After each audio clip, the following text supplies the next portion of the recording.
This episode of Power Women of the Trades is also brought to you by Forrest Perry of Forrest Perry Digital Marketing. Want to generate more leads for your service business? Trust his team to deliver quality new customer leads and protect your brand online.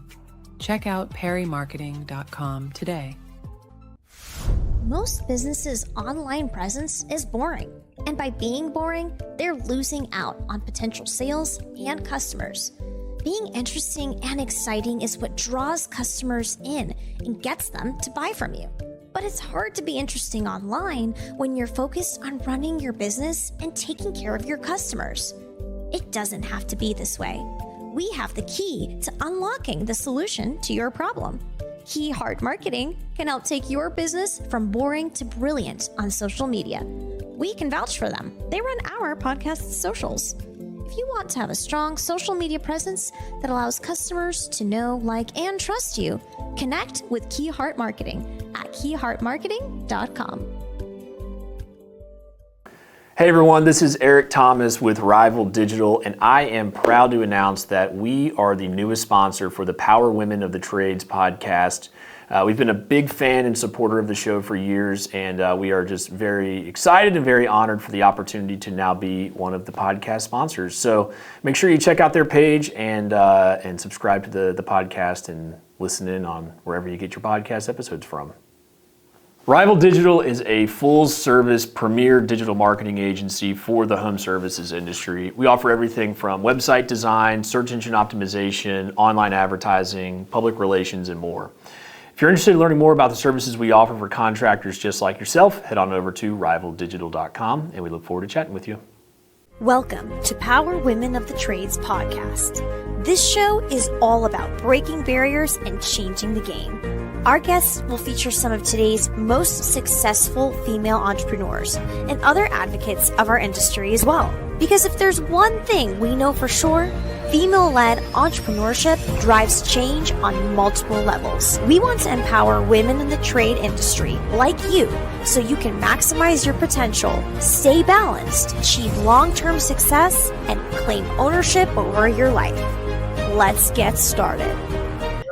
So, Paige, you're passionate about a people-first workplace. What does that look like? A people-first workplace to me is, okay, so there's this one guy we follow online, and he posted this picture. It was a picture of his employee's new house, and it was beautiful. It had a pool. Like, it was so nice.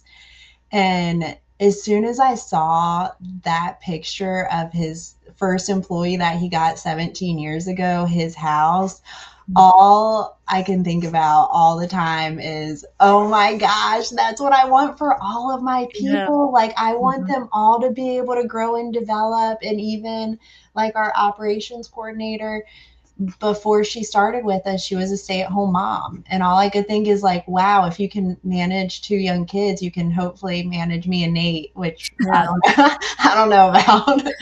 But it's like, so she can go to all of her kids' stuff like that.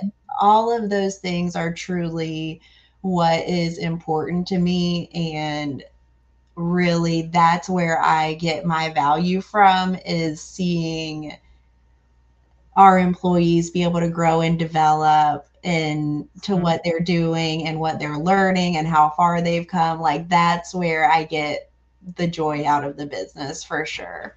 I can tell you that that's a huge thing for us too. Like, seeing, Kaylee recently bought a house, seeing our employees buy a house.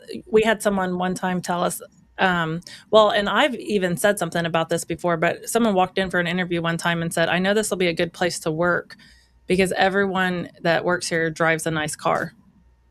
And I was like, what?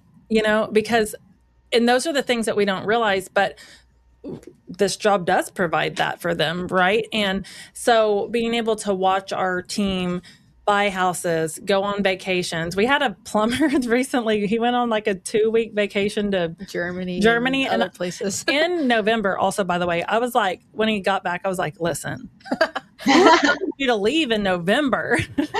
You know? And so we were joking with him, but those are things that I never could have dreamed of so many years ago, like building a company that could provide such a thing, right? And so that's the goal for us too, like just building good people with good opportunities, and then watching them just keep doing it. I don't know, it's really fulfilling. And so Yes, and seeing them like flourish in their jobs and just keep it is just, that is awesome. awesome, for sure.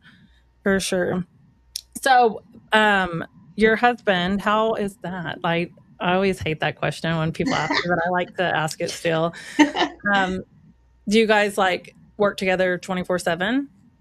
Yeah, we do work together 24/7. Yeah, right. Yeah. But is he in the field still, or?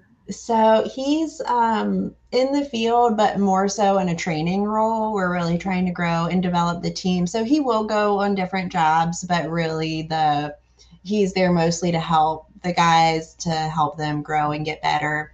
He also teaches night classes for an apprenticeship program at a community college here. So he's spending a lot of his world in that arena right now. That's awesome. That's really good I love that story that he was working at Lowe's, jumped into the career, learned it, now he's teaching it. That's really cool. I know. He has done so good with that. But yeah.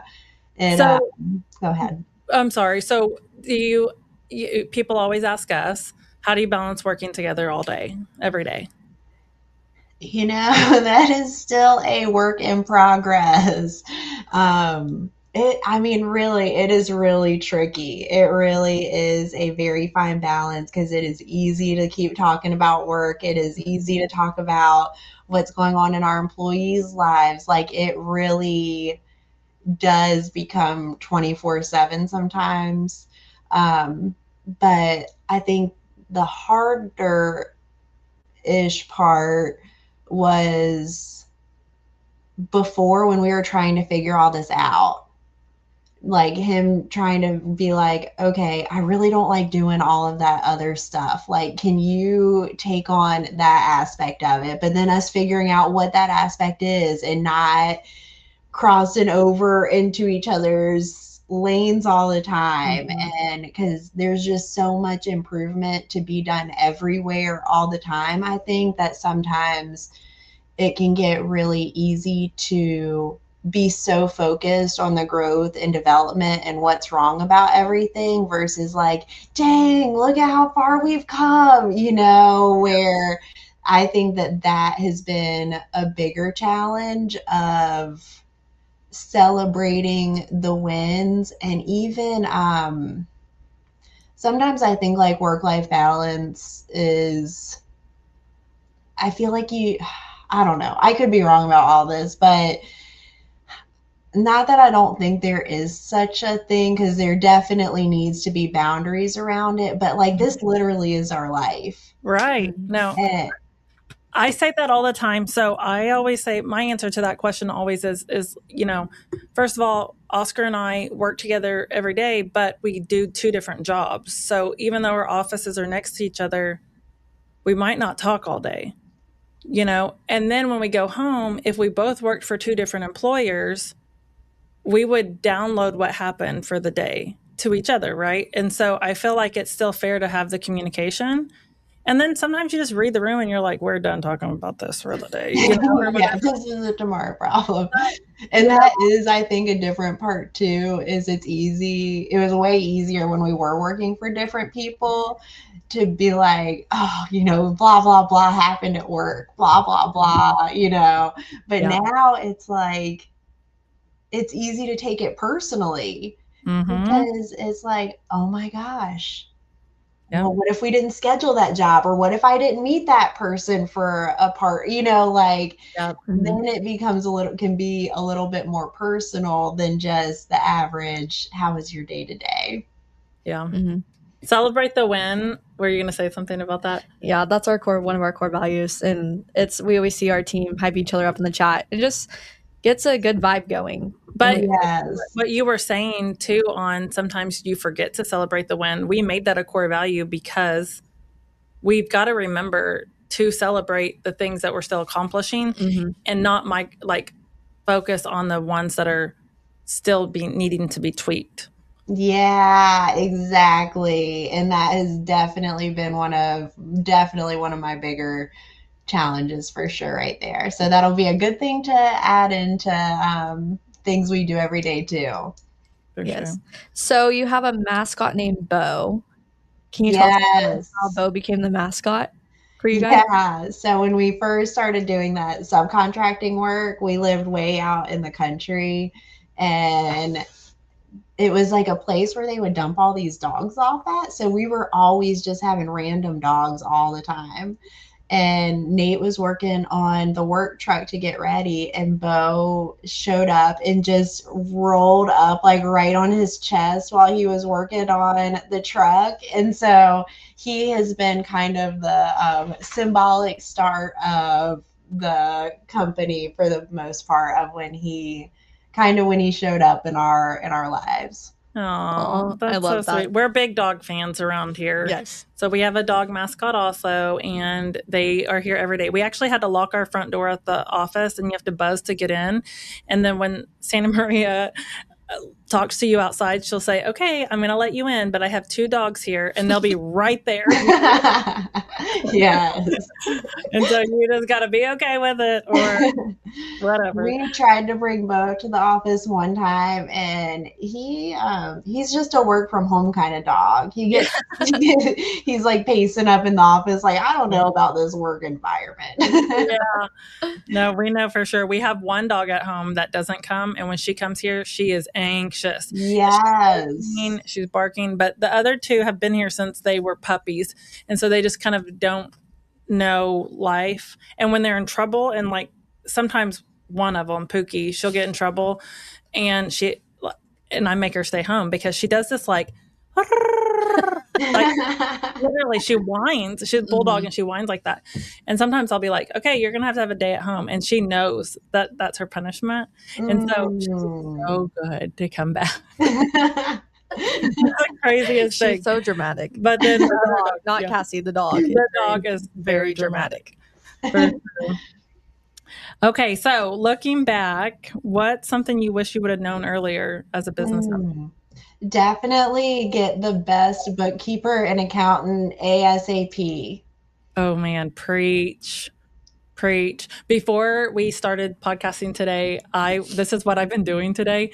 And I have a office or a table in my office, and Kaylee's been like sitting there on her computer today, and I've been building a chart of accounts for our new business. And I keep saying like, okay, 65, 60, or like I was like coding them like numbers and whatever. And she was like, I don't know, but whatever you're doing sounds so important or something. Like, I want to be part of it. It's so stressful. But that is so huge. Like getting a good bookkeeper and a good accountant and letting them do it. And not, if you're going to do it yourself as the owner, that's fine. I feel it sound like that TikTok. That's so fine. But you better take a class.